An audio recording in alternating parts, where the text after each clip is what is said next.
Assalamualaikum warahmatullahi wabarakatuh. Innal hamdalillah nahmaduhu wa nasta'inuhu wa nastahdihi wa nastaghfiruh wa na'udzu billahi min shururi anfusina wa min sayyiati a'malina. Man yahdihillahu fala mudilla lahu ومن يضلل فلا هادي له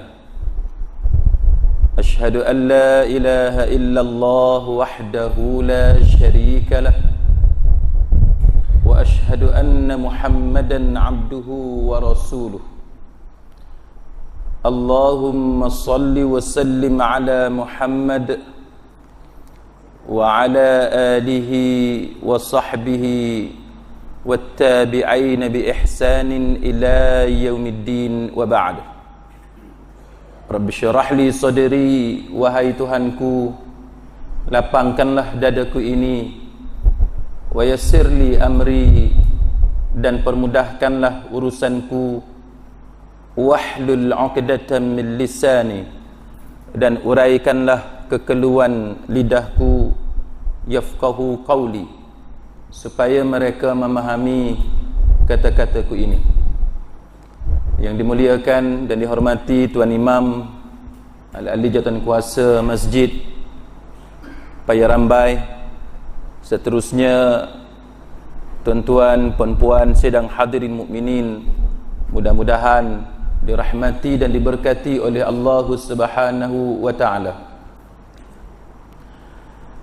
Tajuk pada pagi ini untuk kita kongsi sama-sama adalah bagaimana kelirunya manusia dalam keadaan mereka menganggap mereka menyintai Nabi sallallahu alaihi wasallam, cinta dan kasih kepada Nabi, tetapi dalam keadaan keliru, dalam keadaan kekeliruan. Mereka yang menyangka mereka kasih kepada Nabi, tetapi sebenarnya mereka tidak kasih sebagaimana yang sepatutnya. Sidang hadirin mukminin, tajuk yang seperti ini dia bukan sahaja berlaku kepada Nabi kita Muhammad sallallahu alaihi wasallam dalam soal kita menghayati agama. Ini preamble, mukaddimah kepada perbincangan kita pada pagi ini, supaya tuan-tuan boleh nampak bagaimana fenomena ini dia berlaku bukan sahaja kepada satu insan yang mulia seperti Nabi kita Muhammad sallallahu alaihi wasallam, tapi dia berlaku dalam konteks kehidupan kita di atas dunia ini. Saya bagi satu contoh kepada tuan-tuan. Berapa ramai di kalangan kita yang kasih kepada anak-anak? Kita ada 5 orang anak, kita kasih semua ke 5 orang anak kita. Tapi satu soalan yang ada kaitan dengan tajuk yang kita akan bincang pada pagi ini ialah, adakah cara kita mengasihi anak kita itu ada cara yang betul?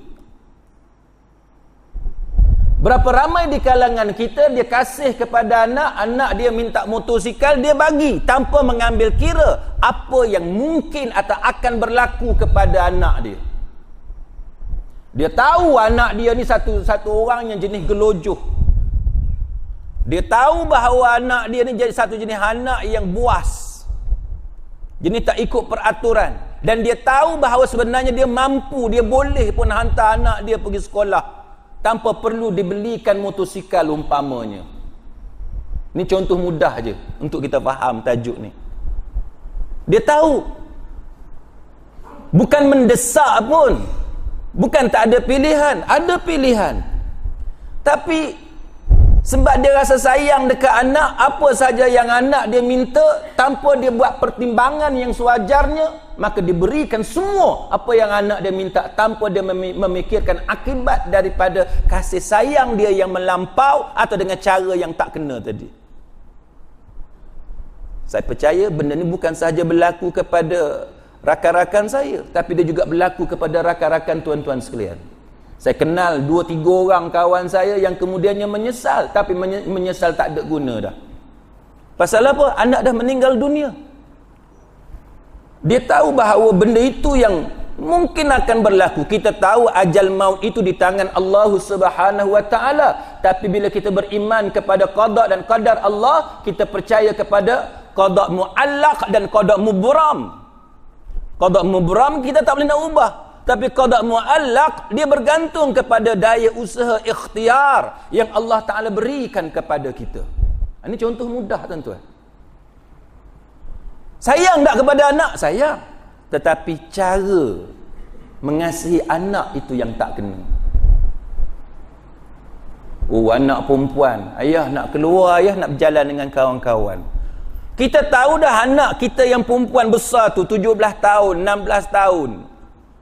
Kalau kita tak perhati dia boleh berkawan dengan lelaki dia, keluar dan sebagainya, balik malam dan lain-lain. Tapi saya atas nama sayang kepada anak, siap bagi duit lagi kepada anak, tanpa kita ambil peduli dia pergi ke mana, dia berkawan dengan siapa. Akhirnya apa jadi pada dia? Sayang tak? Sayang tuan-tuan dan sekalian. Tapi cara menyayangi anak itu yang tak kena. Sidang hadirin mukminin, begitulah yang sering kali dilakukan oleh umat Islam ke atas insan yang mulia, yang paling mulia, iaitu Muhammad Rasulullah sallallahu alaihi wasallam. Bila kita tanya setiap orang Islam yang ada dalam masjid ni, saya sendiri, tuan-tuan yang berada di luar daripada masjid ini, sayang tak kepada Nabi? Kita takkan jumpa, ataupun payahlah kita nak jumpa satu orang Islam yang akan kata dia tak sayang kepada Nabi. Boleh kata semua orang Islam, bila dia jadi orang Islam, maka dia sayang kepada Rasulullah sallallahu alaihi wasallam. Tapi soalannya ialah bagaimana cara kamu mengasihi baginda Nabi sallallahu alaihi wasallam? Adakah cara yang kamu kasih itu dengan cara yang diajarkan oleh Nabi, ataupun kamu mengasihi baginda dengan cara yang tidak diajarkan oleh baginda Rasul? Sidang hadirin mukminin, antaranya hadis Bukhari, hadis Ibnu Abbas. Dia dengar Umar Al-Khattab radhiyallahu anhu berpidato di atas mimbar. Dia kata, aku mendengar Nabi sallallahu alaihi wasallam bersabda, janganlah kamu berlebih-lebihan kepada aku sebagaimana orang-orang Nasrani berlebih-lebihan kepada Isa bin Maryam. Dia kata, jangan kamu diulang kesilapan orang-orang Kristian kepada Jesus Christ, kepada Nabi Isa alaihissalam. Nabi pesan dah, jangan berlebih-lebihan sebagaimana kesilapan yang dilakukan, sebagaimana berlebih-lebihannya golongan Kristian, Nasrani ke atas Nabi mereka, yakni Nabi Isa alaihissalam. Fa innama ana abduhu.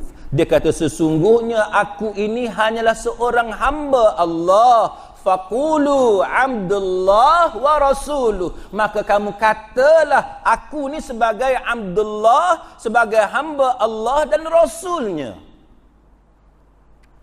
Tuan-tuan sekalian, sebab itu dalam kalimah syahadah kita sebut beberapa contoh kalimah Muhammad, abduhu wa rasuluh, kan? Abduhu, hambanya, wa rasuluh, dan utusannya, dan rasulnya. Tujuan dia apa, tuan-tuan sekalian? Nombor satu, abduhu, abduh. Yang kedua, rasuluh. Tujuan dia apa? Rasuluh kita dah tahu dah. Tujuan dia kita tahu bahawa Nabi ni dihantar oleh Allah Ta'ala. Apa tujuan dihantar? Supaya menyampaikan ajaran Allah kepada kita. Tujuannya apa? Supaya kita amalkan apa yang diajarkan oleh Allah Ta'ala melalui Nabi dia, Muhammad Rasulullah. Yang tu kita tahu. Tapi abduh, hambanya, apa makna hambanya? Maknanya, tuan dan sekalian, salah satu daripada maknanya ialah jangan kita mempertuhankan Nabi kita Muhammad sallallahu alaihi wasallam. Oh, ustaz, takkanlah kita nak mempertuhankan Nabi, kita kata. Takkanlah kita nak mempertuhankan Nabi. Jangan kata takkan. Jangan kata takkan. Saya jadi lawyer tuan-tuan sekalian. Hak yang duk banyak berlaku dalam rumah tangga lagu tu. Oh, tak sangka. Tak. Semua yang datang jumpa saya, isteri-isteri yang datang jumpa saya semua dia akan mula dengan perkataan, "Oh ustaz, saya tak sangka suami saya duk ingat takkanlah dia duk buat. Duk main lagu tu, tak sangka takkanlah dia nak buat gini-gini, tengok-tengok dia buat." Yang duk banyak berlaku, tuan-tuan sekalian. Sama juga dengan Kristian. Benda yang diajarkan oleh Nabi nak ajar kepada kita, jangan mengulangi kesilapan umat-umat yang terdahulu. Sebab tu Al-Quran, dalam Quran dia cerita kisah-kisah yang terdahulu supaya kita jadikan itu sebagai panduan. Jangan mengulangi kederhakaan umat yang terdahulu. Sidang hadirin mukminin, jadi apabila ada di kalangan manusia dia telah mengangkat martabat Nabi itu daripada Abdullah, hamba Allah, menjadi Tuhan, yang dia kata, walaupun dia kata dia sayang kepada Nabi, tapi dia sayang secara berlebih-lebihan. Macam mana tu kita mengangkat darjat Nabi daripada darjat hamba Allah dan Rasul Allah, utusan Allah, kepada darjat ketuhanan. Yang tu yang kita nak bincang. Atas nama sayang kepada Nabi, tapi kita melampau, tuan-tuan sekalian. Maka kita dapati sifat-sifat kemanusiaan yang ada pada Nabi itu disebutkan dalam nas, dalam Al-Quran dan dalam hadis-hadis baginda sallallahu alaihi wasallam. Antaranya surah Al-Kahfi ayat 110, ayat 110. A'udzubillahi minasyaitonir rajim. Innama ana bashar. Sesungguhnya aku ini adalah manusia. Bashar yang macam mana? Manusia yang macam mana? Mislukum, seperti kamu. Aku ni seorang manusia. Siapa kata ni? Quran yang sebut bahawa Rasulullah dia membuat satu pengakuan, pengiktirafan, deklarasi. Innama ana bashar, sesungguhnya aku seorang manusia. Mislukum, seperti kamu. Yuha ilayya, yang diwahyukan kepada aku. Mana kelebihan akunya adalah wahyu daripada Allah. Tapi aku ni bashar mislukum, manusia seperti kamu.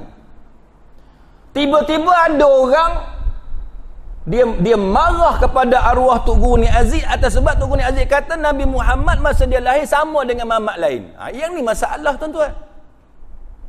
Susah ke kita nak faham bahawa bila kita kata Nabi Muhammad tu sama seperti mamat lain, maknanya Nabi Muhammad innama ana bashar mislukum, sesungguhnya aku ni adalah manusia mislukum, yang sama seperti kamu. Serupa je, tapi beza dia satu. Beza dia apa? Quran kata yuha ilayya. Kelebihan dia ada revelation. Dia ada revelation, wahyu daripada Allah Subhanahu wa taala. Yang lain tu ada sifat kemanusiaan. Ada orang kata, "Dah ustaz, Nabi Muhammad ada kelebihan, ada mukjizat." Yang tu kita cerita lepas ni. Nombor satu, tuan-tuan kena faham bahawa baginda adalah bashar seperti kita. Kemudian surah Al-Isra ayat 93.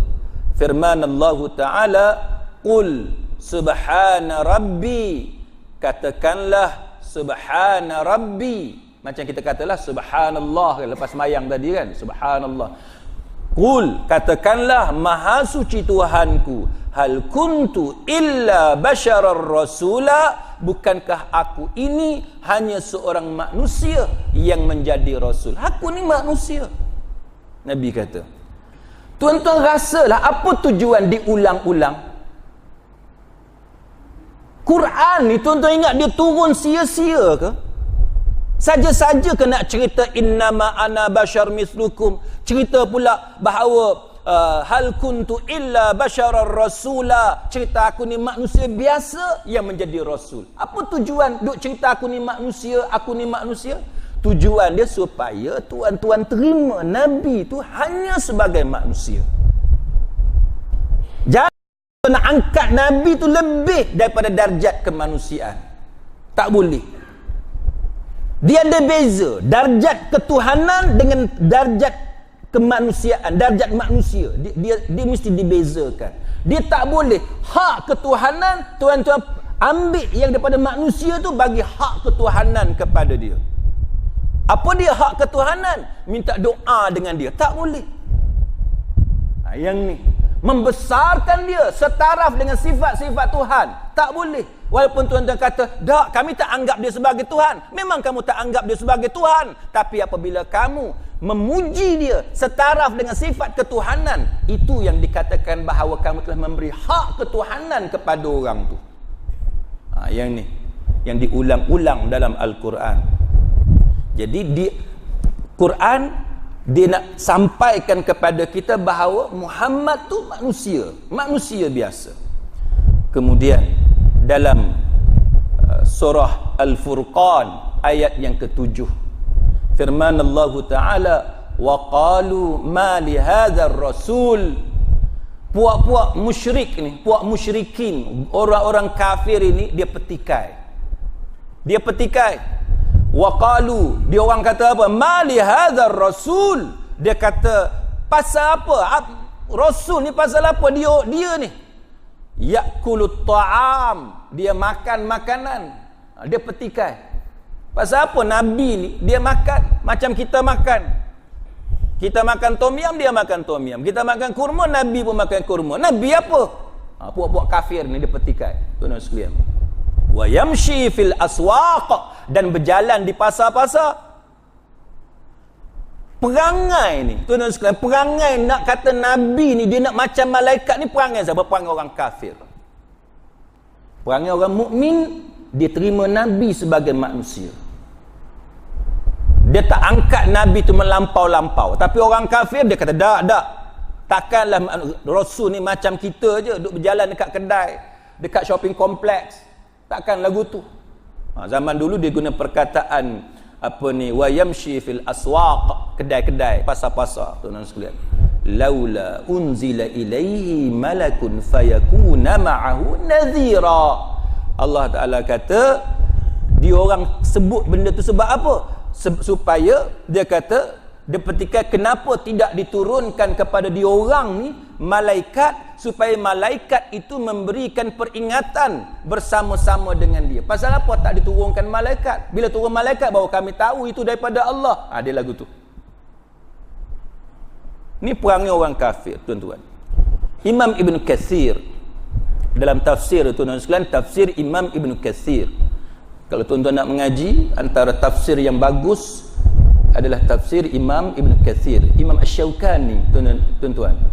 Kalau tuan-tuan belajar Nailul Awtar itu penyusun dia adalah Imam Asy-Syaukani.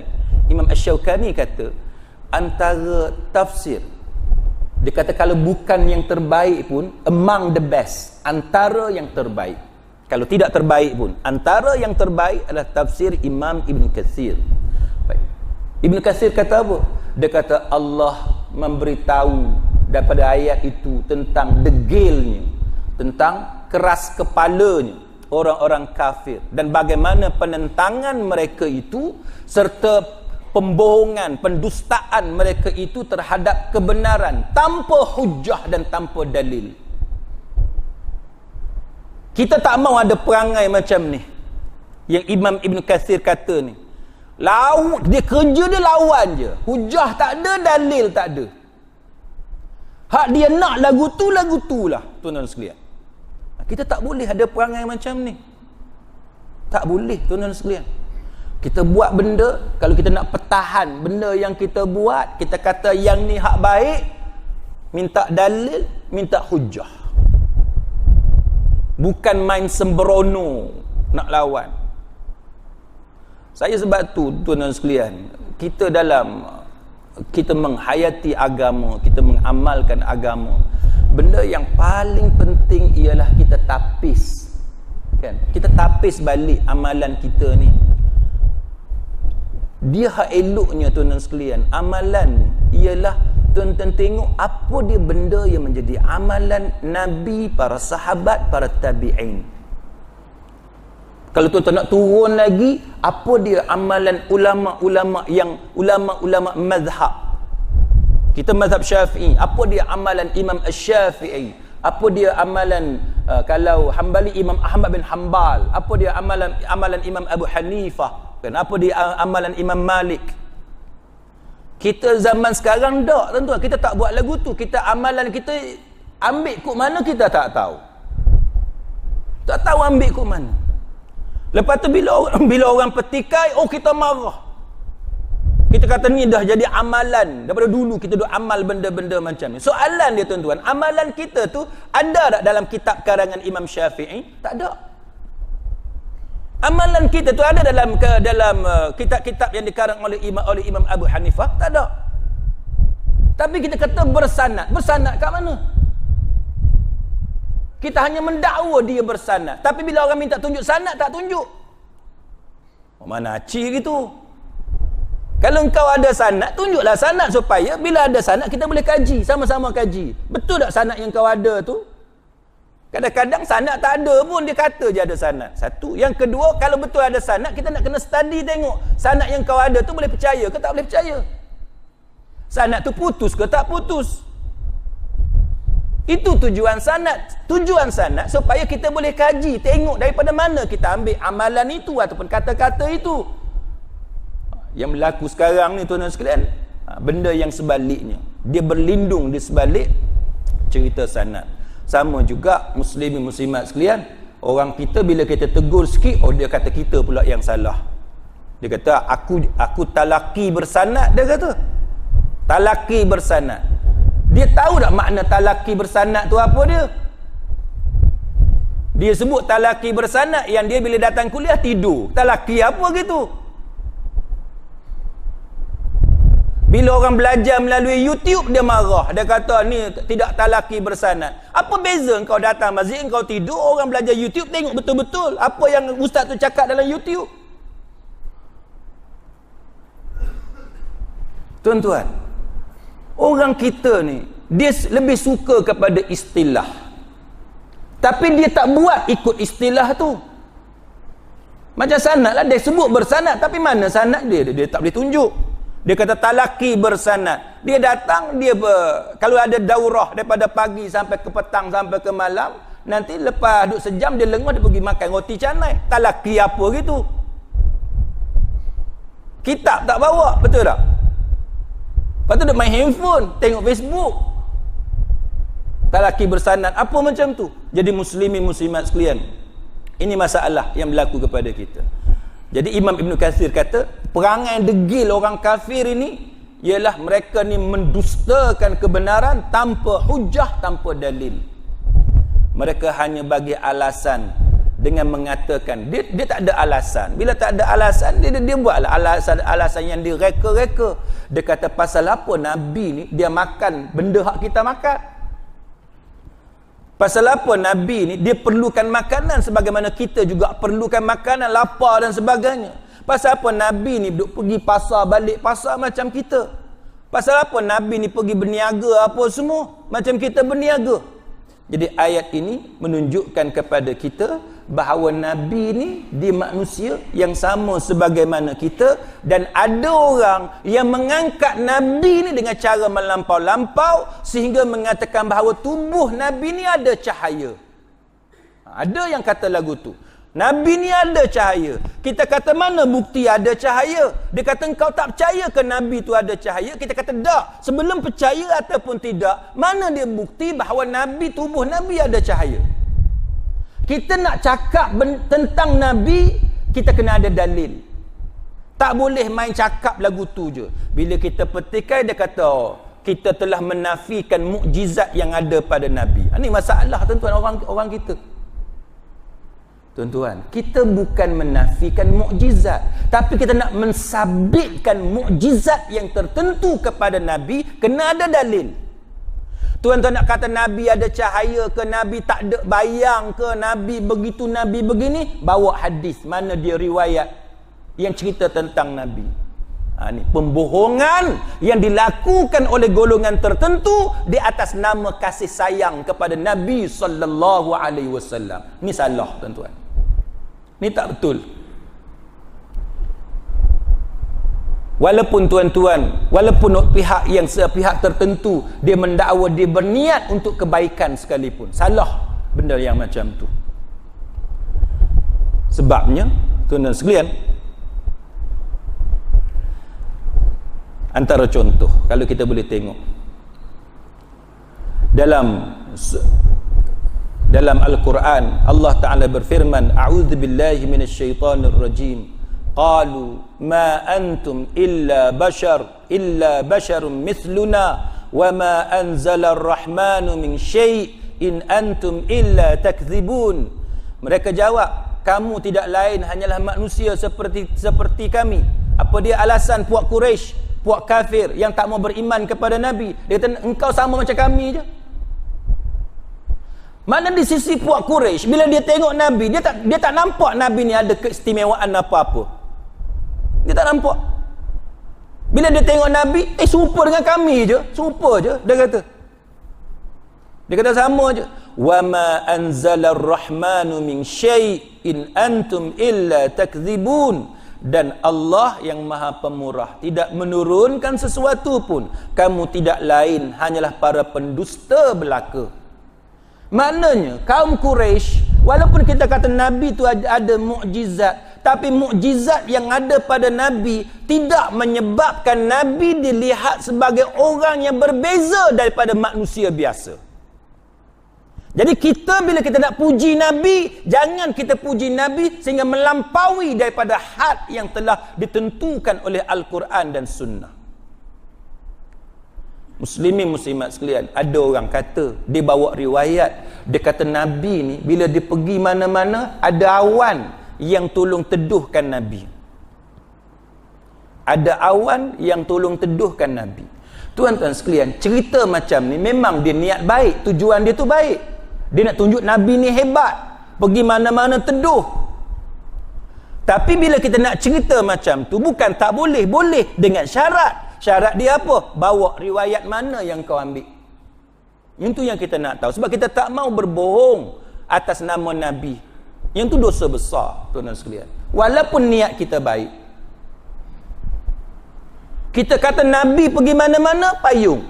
Payung dengan apa? Dengan awan. Awan yang memayungi Nabi SAW. Hebat tak tuan-tuan? Hebat. Apa tak hebatnya? Bila yang payung tu adalah awan. Kita jadi raja pun tuan-tuan, kalau ada orang payung pun hebat dah. Kan? Padahal payung biasa tu je, cuma warna je kuning. Nampak hebat dah. Pasal apa? Raja. Yang ni lebih daripada raja. Siapa dia? Nabi. Pasal apa? Yang payung Nabi adalah awan. Bukan kita nak menafikan mukjizat Nabi, tapi mana dia riwayat? Dalil daripada mana engkau ambil? Pasal apa tuan-tuan sekalian? Sebabnya bila kita lihat dalam riwayat-riwayat tertentu, kita dapati ada perbezaan, tuan-tuan sekalian. Ada perbezaan yang menyanggahi apa yang kita sebut tadi. Iaitu antaranya, muslimin muslimat sekalian, riwayat daripada Yahya bin Al-Husain. Riwayat daripada Yahya bin Al-Husain daripada datuk dia, daripada nenek dia, Ummul Husain. Dia kata, aku menunaikan haji perpisahan bersama-sama dengan Rasulullah sallallahu alaihi wasallam. Maka dia kata, aku melihat Usamah dan Bilal. Dia tengok Usamah dan Bilal. Salah seorang daripada Usamah ni ataupun Bilal, dia tak pasti Usamah ke Bilal, tapi antara dua orang ni, Usamah dengan Bilal, salah seorang tu daripada dia orang ni, kita kata mengendalikan unta Rasulullah sallallahu alaihi wasallam. Seorang mengendalikan unta Nabi, hak seorang lagi angkat baju dia tutup Nabi, angkat baju dia tutup Nabi sebab panas. Lafaz lain, riwayat yang lain dia kata bukan sebab panas, sebab matahari. Sehingga Nabi selesai lempar jamrah Aqabah. Muslimin muslimat sekalian, ini adalah riwayat yang sahih yang menceritakan bagaimana Nabi ni bila dia menunaikan haji perpisahan, Tuan-tuan tahu haji perpisahan dengan kewafatan Nabi dekat kan? Bila Nabi menunaikan haji, yang tu yang last. Nabi menunaikan haji sekali je. Kita buat haji 5 kali. Oh, kita lebih alim daripada Nabi pula. Kan? Nabi haji sekali, kita tu dia. Kalau boleh banyak kali. Tak apalah. Yang tu para ulama pernah ada yang kata haji sunat apa semua. Tapi nak ceritanya Nabi haji dia sekali je. Umrah Nabi pun berapa kali? 4-5 kali macam tu je. Kan? Kita tiap-tiap tahun. Tak apalah, dah duit lebih. Tapi nak ceritanya kalau orang tanya, haji Nabi sekali je. Lepas tu Nabi wafat.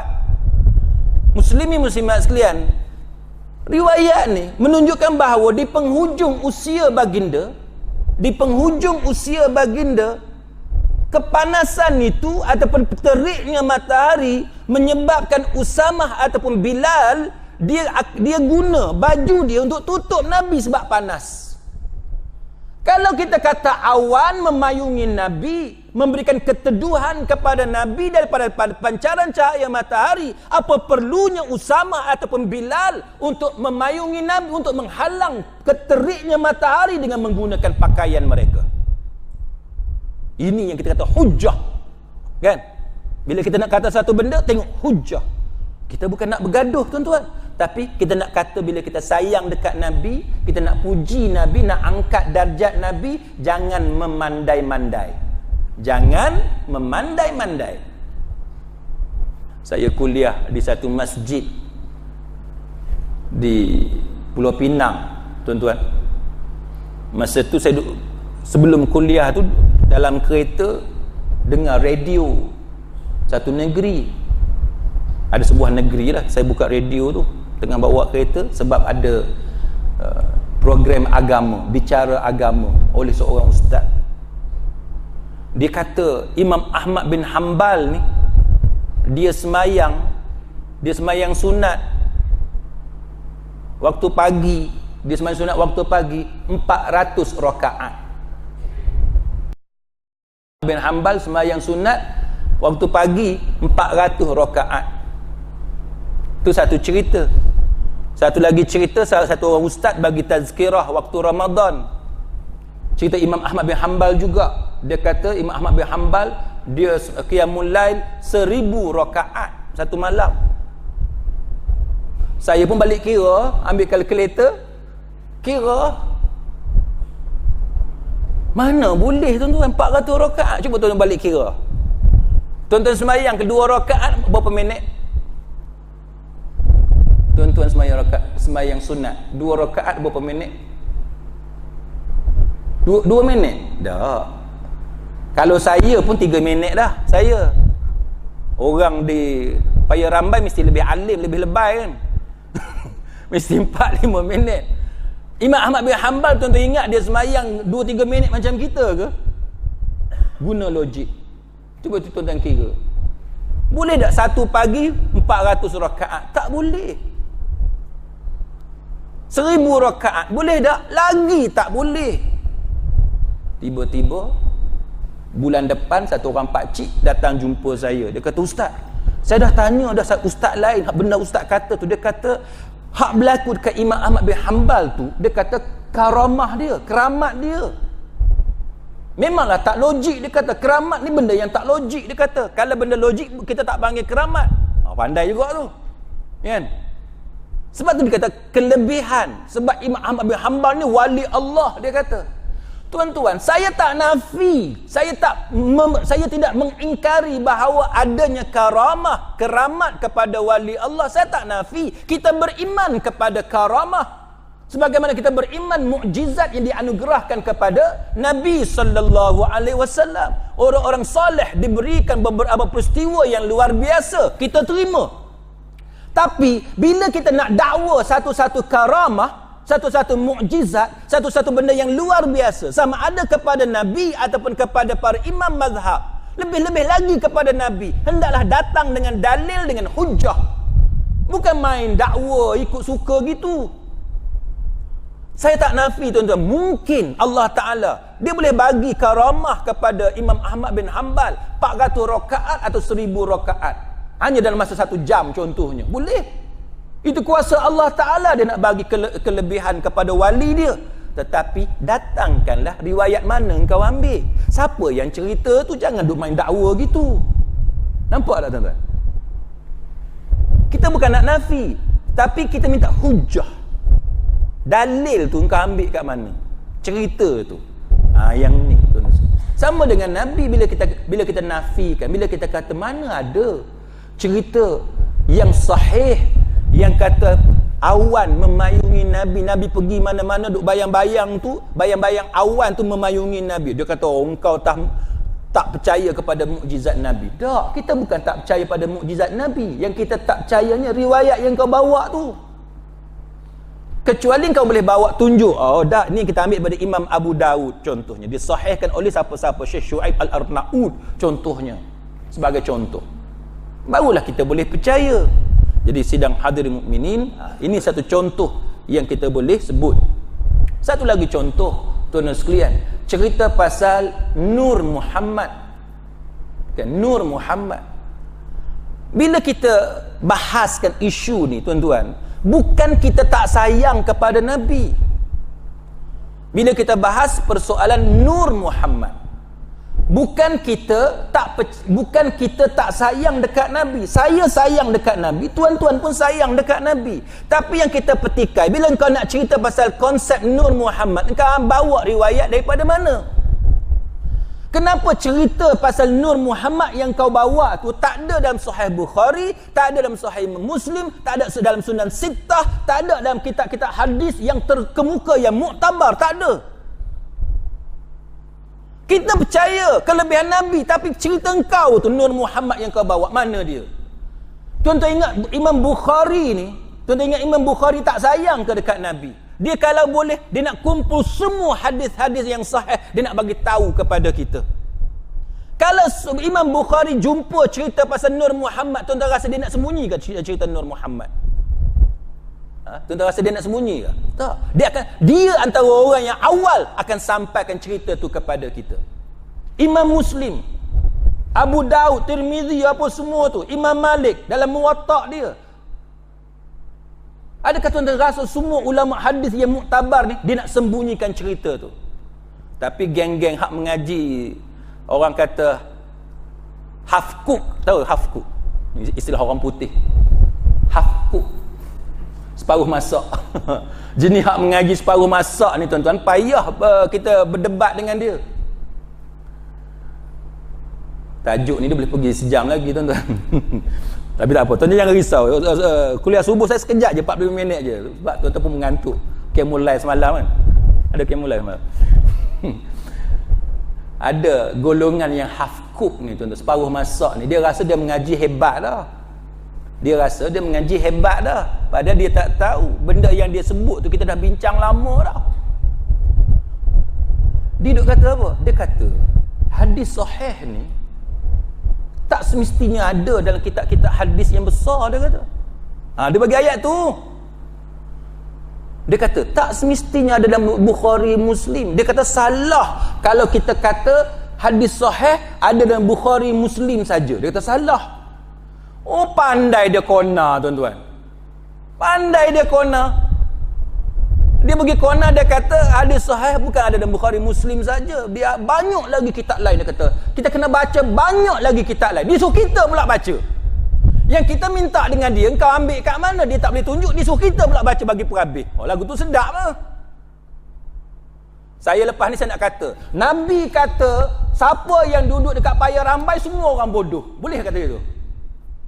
Lepas tu orang kata, ustaz ambil kat mana hadis tu? Engkau baca perhabis dulu kitab hadis. Boleh saya kata gitu? Engkau tak jumpa, engkau kata tak ada. Baca dulu perhabis. Lagu tu seronok lah. Tok Imam pun boleh reka hadis, saya pun boleh reka hadis, tuan-tuan pun boleh reka hadis. Tak boleh tuan-tuan kita buat perangai gitu. Bila kita kata ada cerita, kita yang kata ada riwayat, kita yang kena bagi bukti. Engkau ambil kat mana? Cerita Nur Muhammad gitu gini apa semua tu, engkau ambil kat mana? Kita nak tengok mana engkau ambil. Tak boleh tunjuk sampai sekarang. Dia kata dia mengaji dengan tok guru. Tak apalah engkau mengaji dengan tok guru ke, mengaji dengan ulama ke, mengaji dengan ustaz ke, dengan doktor ke, dengan profesor ke, tak jadi masalah mengaji dengan siapa pun. Tapi bawa kat mana engkau ambil. Ni tuan-tuan. Jangan duk berlindung di sebalik cinta kepada Nabi. Jangan sekali-sekali buat perangai macam tu. Cinta kat Nabi, datangkan bukti, kau ambil kat mana. Imam Bukhari, Imam Muslim, Abu Daud, Imam Tirmizi, apa semua tu, Imam Malik dan sebagainya, dia orang sekali-kali tidak akan menyembunyikan satu riwayat sekalipun. Dia tak akan sembunyikan. Hak mana dia tahu, semua dia cerita. Hak mana sahih apa semua, dia cerita semua. Hak mana yang maudhu', dia tapis-tapis apa semua. Itu amanah ilmu yang ada di kalangan para ulama silam. Tapi kita berselindung di sebalik cinta kepada Nabi untuk mereka-reka cerita yang tidak ada.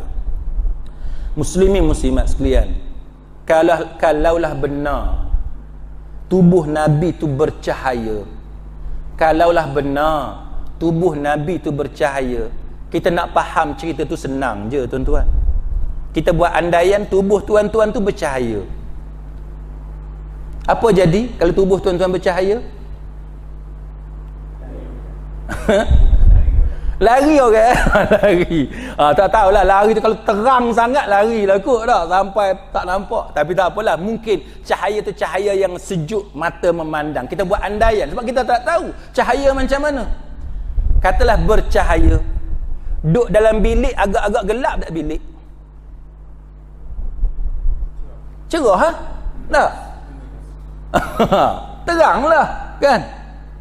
Kalau tubuh Nabi tu bercahaya, hak kita fahamlah, kalau bercahaya, duduk dalam bilik mesti terang. Tapi tuan-tuan ingat tak hadis Aisyah yang Nabi semayang tu, yang jadi perbezaan pendapat ulama antara mazhab Syafi'i dengan mazhab lain tentang masalah sentuh kulit isteri batal ke tak batal wudu. Ingat tak hadis tu? Yang kita mengaji kan? Tuan-tuan mesti mengaji hadis tu. Bila kita bercakap tentang soal dalam fiqh muqarran, fiqh perbandingan antara satu mazhab dengan mazhab lain. Mazhab Syafi'i kata sentuh kulit laki perempuan, suami isteri pun batal wuduk. Setengah-setengah mazhab yang lain kata tak batal. Antara hujah dia banyaklah, 1, 2, 3, 4. Antaranya ni hadis Aisyah kan?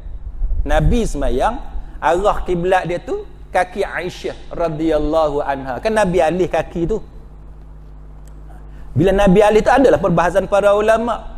Jadi Aisyah kata sebab masa tu gelap kan, masa tu dia kata gelap, jadi tak nampak, jadi menyebabkan bila dia kata bila Nabi sujud, Nabi pegang kaki Aisyah tu, sebab kaki Aisyah duduk pada kiblat Nabi. Gelap tuan-tuan, sebab gelap. Aisyah kata waktu tu rumah-rumah belum ada lampu, gelap. Jadi kalau tubuh Nabi tu bercahaya, bilik Nabi dengan Aisyah tu teranglah. Kenapa Aisyah kata bilik dia tu gelap, rumah tu gelap? Kenapa? Sebab itu hujah yang digunakan oleh para ulama untuk mengatakan bahawa tubuh Nabi tidak bercahaya. Oh, ustaz tak percayalah tubuh Nabi bercahaya. Bukan masalah percaya tak percaya. Kalau engkau kata tubuh Nabi bercahaya, bawalah riwayat mana. Kita pun nak tahu juga. Kita pun seronok, suka dengar Nabi ni ada kelebihan yang Allah Ta'ala bagi. Bukan kita tak suka, kita suka. Tapi sebelum kita suka Nabi, tubuh Nabi bercahaya, bawa dulu riwayat, kita nak tengok. Kalau sahih, baru kita percaya. Kalau dhaif, kita boleh tolak. Kalau maudhu', wajib kita tolak. Tapi orang kita biasalah kan? Dia guna alasan cinta Nabi untuk reka semua cerita-cerita ni. Oh, ustaz ni mazhab mana? Dia main buat buah tu pula. Ustaz ni mazhab mana? Baik, tuan-tuan, Imam Nawawi. Mazhab mana Imam Nawawi? Mazhab Syafi'i. Ke tuan-tuan berani kata Imam Nawawi mazhab lain? Imam Nawawi mazhab Syafi'i. Dia kata bahawa bila Aisyah kata gitu, bila Aisyah kata waktu tu rumah-rumah belum ada lampu, dia bagi alasan seandainya, Aisyah kata seandainya jika di rumah ada lampu, dia kata kalau rumah ada lampu, aku sudah lipat kaki aku tu, dia kata aku dah lipat kaki aku tu ketika Nabi nak sujud, sehingga Nabi tak perlu pegang kaki aku. Tapi sebab tak nampak. Tak nampak tak? Faham tak? Tu. Tidur kat bilik yang gelap, lampu handphone hak kecil tu pun boleh terang bilik kan? Ke tuan-tuan tidur pakai spotlight? Saya tidur tuan-tuan, saya suka gelap, satu lampu pun tak ada. Sebab saya suka duk tengok scientific research, scientific study. Orang barat pun duk buat research. Hak sunnah Nabi, hak dengan scientific punya research ni tuan-tuan, memang ngam, memang selari. Tidur hak gelap tu yang betulnya, yang merehatkan badan kita. Tapi anak saya ni ada seorang dua tu, dia suka lampu. Kita pun beli kat dia, dah budak-budak kan, dia nak juga lampu. Dia takut, kita belilah lampu tidur tu kan. Lampu tidur dia sikit je lampu, tapi terang. Bukanlah terang macam ni, tapi maknanya boleh nampak lah kan. Jadi Imam Nawawi dia ulas, dia kata bila Aisyah kata macam tu, menunjukkan bahawa Aisyah dia tak nampak Nabi, Nabi tak nampak Aisyah. Kalau Nabi tu bercahaya, mesti Nabi nampak Aisyah atau Aisyah nampak Nabi. Hadis ini menunjukkan bahawa tubuh Nabi tidak mengeluarkan cahaya, kerana kalau tubuh Nabi mengeluarkan cahaya, sudah tentu Aisyah tak perlu kepada lampu. Ulasan ini mengikut mazhab Syafi'i, bukan mengikut mazhab lain. Jadi jangan kita berselindung di sebalik perkataan cinta kepada Nabi untuk reka benda-benda yang tidak berlaku atau yang tidak ada kepada Nabi sallallahu alaihi wasallam. Dalam surah Ar-Ra'd ayat 38, 7.5 dah boleh berhenti kot dia. Boleh kot saya ringkaskan poin-poin ni supaya tidak panjang sangat. Poin seterusnya, tak apalah, saya skip. Poin seterusnya, Nabi sallallahu alaihi wasallam dia tidak tahu benda-benda ghaib. Nabi tak tahu benda ghaib. Benda alam ghaib Nabi tak tahu. Kalau tahu pun, kalau Nabi tahu pun, hanya setakat yang Allah Ta'ala bagi tahu kepada Nabi. Yang mana yang Allah Ta'ala tidak khabarkan kepada Nabi, Nabi tak tahu. Itu menunjukkan sifat manusia yang ada kepada Nabi sallallahu alaihi wasallam. Macam kita lah, kita tahu tak benda-benda ghaib? Kita tak tahu benda-benda ghaib. Sebab tu tuan-tuan, jangan percaya dekat jenis Tok Bomo, Tok Pawang ni hak dia kata dia tahu belaka. Jangan percaya. Tuan-tuan nak try Tok Pawang tu dia tahu tak benda ghaib, senang je, tuan-tuan tumbuk dia. Tumbuk, bam, tumbuk. Lepas tu dia tanya, pasal apa tumbuk aku ni? Takkan Tok Bomo tak tahu saya nak mari tumbuk ni. Kan dia tahu benda ghaib, mesti dia tahu awal-awal lagi. Mana dia pun tak tahu, bagi lempang sekali tengok. Kita lempang dia pun dia tak tahu. Lepas lempang baru tahu. Mana dia manusia. Oh, pandai cerita ni. Kak, suami kak ni dia ikut Indon ni. Kan yang kak ni dia nak tahu sangat pasal apa suami dia berubah, duk tawa je sekarang ni. Bila Tok Bomo cerita ni suami duk ikut Indon, tak apa Tok Bomo. Tahulah dia, siaplah dia saya balik nanti. Kita ni confident pula dengan Tok Bomo. Pada Tok Bomo tu dia reka cerita je. Jadi kita tak boleh tuan-tuan. Tak ada orang pun tahu benda gaib. Yang tahu hanyalah Allah Azza wa Jalla. Nabi kita Muhammad pun tak tahu benda-benda gaib. Apa dia dalil dia? Apa dia dalil dia? Dalil dia adalah dalam Al-Quran surah yang ke-27 ayat 65. A'udzubillahi minasyaitonir rajim. Qul, katakanlah, la ya'lamu man fis samawati wal ardil ghaiba illallah. Tidak ada seorang pun di langit ataupun di bumi yang mengetahui benda gaib kecuali Allah. Allah Ta'ala kata seorang pun tak tahu. Di langit pun tak tahu, di bumi pun tak ada seorang pun yang tahu kecuali Allah seorang je yang tahu. Apa maknanya? Mana semua tak tahu. Termasuk Nabi-Nabi pun tak tahu. Sebab Nabi manusia. Ayat ni kata bukan setakat manusia, yang di langit, malaikat pun tak tahu. Ni Allah Ta'ala bagi tahu kepada kita. Kita beriman kepada Al-Quran. Kemudian banyaklah dalil-dalil lain. Kemudian muslimin muslimat sekalian, saya ringkaskan cerita ni. Riwayat Ar-Rubayyi' binti Muawwidh, dia kata apa? Dia kata Rasulullah sallallahu alaihi wasallam datang kepada aku satu pagi. Aku ni diserahkan kepada suami aku. Lalu dia duduk di tempat tidur aku. Dia kata, lepas tu budak-budak kecil, budak-budak perempuan ni duduk menyanyi, bersyair. Duduk bersyair. Yang mana syair-syair ni tuan-tuan tahu, siapa yang mengaji lurah, siapa yang mengaji bahasa Arab dia tahu benda ni. Mengaji syair mengalunkan syair yang mengandungi pujian-pujian kepada keturunan ayah-ayah apa semua yang meninggal pada waktu perang Badar. Jadi dia buat pujian dalam syair tu, sehingga satu orang budak perempuan ni dia kata apa? Dia kata, dan bersama kami, dia buat pujian, dan bersama kami seorang nabi yang mengetahui apa yang akan terjadi pada hari esok. Dia kata, budak perempuan tu dia buat pujian. Bersama kami ni ada nabi. Siapa dia? Nabi Muhammad sallallahu alaihi wasallam. Dia kata apa? Yang mengetahui apa yang akan terjadi pada hari esok. Dia kata gitu. Maka Nabi sallallahu alaihi wasallam kata dekat dia, Nabi kata dekat dia, janganlah, dia kata, kamu kata macam tu, tapi katalah apa yang engkau kata tadi. Mana hak engkau buat pujian kepada orang mati dan perang Badar, yang tu kamu katalah. Tapi Nabi kata, jangan kamu kata kepada aku benda hak kamu kata tadi. Maknanya Nabi nak bagi tahu, Nabi tak tahu benda apa nak berlaku hari esok. Kita akan kata pula, habis tu hadis-hadis Nabi hak cerita pasal benda-benda yang akan datang, pasal Konstantinopel, pembukaan Konstantiniyah, apa semua tu. Yang tu yang kita nak bagi tahu, bahawa Nabi tak tahu kecuali setakat mana yang Allah Ta'ala bagi tahu kepada dia. Hak mana yang Allah Ta'ala bagi tahu kat dia, hak tu yang kita jumpa dalam hadis, untuk menunjukkan mukjizat yang ada kepada Nabi sallallahu alaihi wasallam. Hak nak yang Allah Ta'ala tak bagi tahu, Nabi memang tak tahu. Sebagaimana kita, tuan-tuan sekalian.